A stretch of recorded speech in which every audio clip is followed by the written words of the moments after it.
Grazie. Prego. Buona degustazione. Grazie. Alright, how good does that look? So, being in Bronte and loving pistachios, we've hunted down some of the finest pistachio treats. So I thought it was appropriate to order one of everything. And I'm going to eat every single one of them.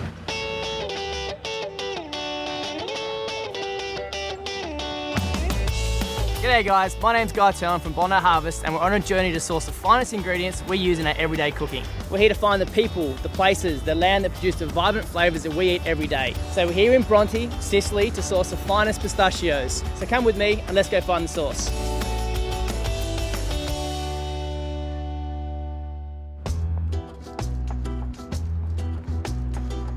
We're in Bronte. This is gorgeous.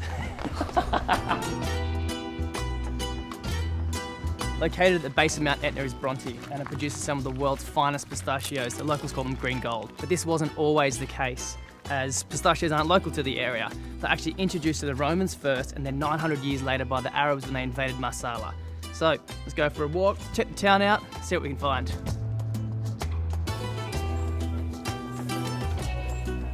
Bronte, il pistacchio di Bronte.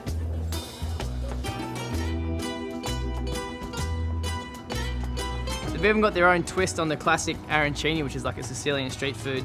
And it's got like pistachios on top. It's a risotto ball that's been fried. Tastes delicious. We're on our way up to the top of Taormina. We're gonna get an epic view. Check that out. It's gorgeous, isn't it? It's a volcano. Who can imagine something so harsh, arid and old could produce pistachios so tasty and be the main income for a small town at the base of it? It's pretty amazing. Tomorrow morning we're heading to the top of that thing to find out why and how pistachios grow so well in this region.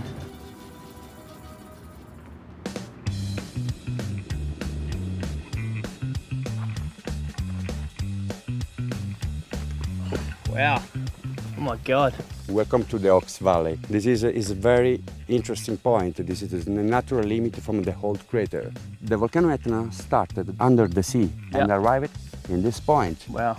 In front you see the last crater born in the top, is the southeast crater. So the southeast crater is the newest crater? Exactly. Still active? Active, absolutely active. The last eruption only 2 months ago. 2 months ago. So that lava there is still hot? Exactly. Fresh. To the right side is really fresh lava. Oh It's baby lava. Do you reckon we can get to the top? Yeah. Okay, awesome, let's do it.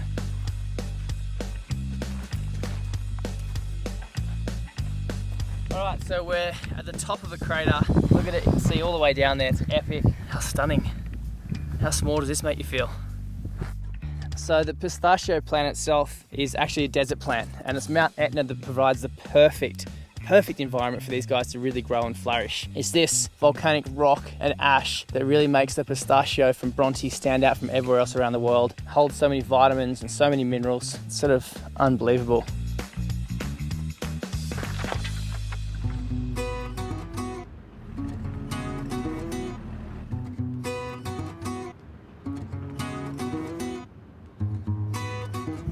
G'day Maximilian. Hello, how are you? Beautiful. Fine. How gorgeous is this? Yeah, You want to show me around? yeah, of course. Yeah, let's go. Let's go eat some pistachios. Yeah, fantastic. Pistachio trees, they're everywhere. They're flourishing. The Bronte pistachio is considered one of the best pistachio in the world. Yeah. This is the perfect place for the pistachio plants. Perfect height, perfect temperature. Because of the volcano, the minerals and the vitamins. Yeah, and very they nice, just. yeah. How do you know when a pistachio is ready? The white color Okay. is perfect. The colours, it goes from green, then to red, and then white. Yeah, Okay. So to harvest them, you have people just going, yeah, oh yeah. my God. The harvest is every 2 years for the quality of the pistachio. We collect and then keep out the film, and then they dry. We do all the processing, yeah. Sell And then we oh. try to sell in all the Yeah. world. How much would one tree pistachio would that yield? 35, 40 kilo per tree, yeah. That's a Like lot very to big. pick by hand. Yeah, yeah, you have a lot of work. What's your favourite way to eat pistachios? Pistachio with pasta Oh, beautiful. is best of pistachio. And then, of course, ice cream, yeah. Yeah. For my last recipe in Sicily, I'm gonna do a ricotta and pistachio stuffed squid. We're sort of cooking amongst these pistachio trees in amongst a black volcanic rock. And you could say I'm stuck between a rock and a hard place because we've got a volcano on one side and my biggest critic on the other. So let's start making our pesto. It's an untraditional pesto. I'm using pistachios instead of pine nuts or almonds, but it's gonna be the basis and it's gonna add a lot of flavor to the stuffing itself. So it's really simple. So first step will be to dice our garlic really fine to make the pesto. So just like you would an onion, you're gonna slice down one way and then slice the other way and slice it all the way through so it's really fine and not too sort of harsh. If you've just got a grater or a microplane, that'll work as well. Non penso sia uno chef. E cos'è? I'm a chef. Doesn't believe I'm a chef. So garlic, super fine, straight into a bowl. All right, so we've got a bit of Parmesan cheese and then we've got some unroasted pistachios as well. So I've gone unroasted purely because once that sort of goes inside the squid and heats up, all those oils are going to release into the actual stuffing itself. Good couple of spoonfuls of pistachios, Parmesan cheese, that's going to melt through and just make this rich and delicious. All right, next is our basil. So a good handful of basil. I'm just going to pick these leaves and chop through them. Nice and rough, nice and rustic. It doesn't have to be super fine. It's just about the good quality ingredients. So just clump your basil up and then you're just going to run your knife through it and just shift nut it as fine as possible. How am I doing? Good? So basil straight into a bowl and then we'll add a big glug of olive oil in there as well. Should be enough. Then we'll just fold it through. Look at the colour. Pistachios, the basil, you know, it's like a rustic hand-chopped pesto.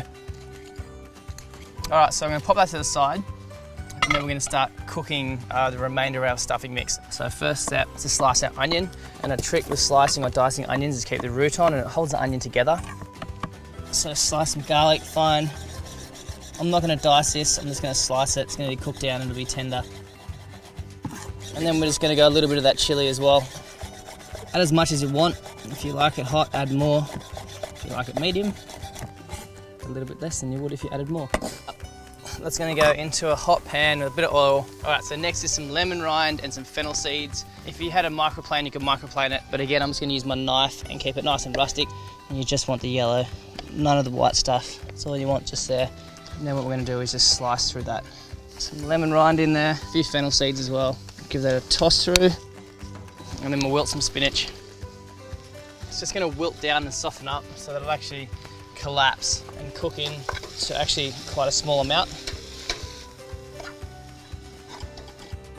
Alright, so that's ready to go. It's wilted down, it's soft, it's tender. What we'll do now is throw a couple of spoonfuls of our pesto in with our wilted spinach. That's going to go in there. Give that a fold through. Back in the bowl. It's just going to make it easier and less messy when I mix the eggs. Alright, so 2 eggs straight in there as well. And then a good spoonful of ricotta on top of that. Then we give that a good mix through. There's still a little bit of heat in there as well, so it's not going to cook it. It's just going to soften up that Parmesan cheese and just help it all bind together. All right, so these are our squid. It's been cleaned up already. All I'm going to do is take this skin off, and then it's time to stuff it. So you're just going to take a knife and you're just going to run it. Just take these little wings off, and then you can literally just get your fingers in there and just pull the skin out of it. Alrighty, so we're going to stuff these little guys, pack him all the way in, and then just leave a little bit, just enough to put a skewer through it to hold it together. That's about how you want it. Once it goes in the grill, the squid itself is going to contract and shrink around it. You're going to get a skewer, it's going to go through the end, and that's just going to seal it off for when it goes in the barbecue so nothing falls out. Listen to that. Alright, so that's actually not going to take long at all. So with squid, you either want to cook it really quick or really slow. Anything in between is going to be tough, chewy and horrible. So it's about 4 minutes either side. Look at that char marks. God, that looks good. So I'm just going to hit it with a bit of lemon juice, and then that's ready to come off, I reckon. Whack him onto a chopping board. Oh, how good does that look? So that's pretty well what you're after. It's like just cooked through, it's tender, it's not overcooked. Give him a slice. That's what you're after. So we're just going to plate it on a bed of pistachios, and then with a lemon wedge on the side, and then Nonna's given us some fresh pistachios, literally plucked off these trees. Gorgeous. And it's time to dig in and get her feedback. For you? Thank you. Fingers crossed. Good, good. Bellissimo? Buonissimo. Yeah? Don't be shy, don't be shy. Here we go. Yeah. So do you want a big one, little one? The whole family gets some. Buonissimo. Bellissimo, yeah? Very good. Ottimo. For you. Thanks for having us. Fantastic. Very good, yeah. Thank you. All right, so our pistachio stuffed squid was delicious, but now it's time for dessert. So I'm gonna do like a Sicilian treat. Well, I actually eat for breakfast, which is a bit weird, but it's delicious. A bit of brioche, cut open, and then some delicious, epic pistachio gelato straight in there. And crumb it with some pistachios. That's what I'm gonna do because it's hot and pistachio is delicious. Oh my God, that's gonna be so epic. Let's go give it to the hungry masses. Got him? He looks hungry. Give it a go. Make a mess. How awesome is that? How beautiful is Bronte? Good people. How versatile pistachios. Look guys, thanks for watching and make sure you check out next episode of Sourced at tastemade.com.